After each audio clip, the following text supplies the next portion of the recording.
गेल्या 3 वर्षात तब्बल 9 वेळा सिटीलिंक बस सेवेचा संप केल्याने प्रवाशांच्या गैरसोयीला कारणीभूत ठरलेल्या मार्क सिक्युरिटी या वाहकाचे मनुष्यबळ पुरवणाऱ्या कंपनीला 3 वर्ष पूर्ण झाले।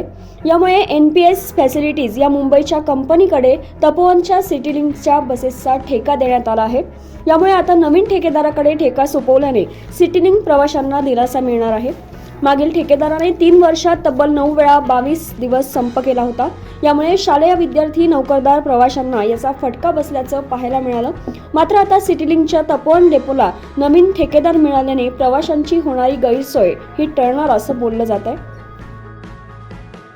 9 न्यूज महाराष्ट्र ब्युरो, नाशिक।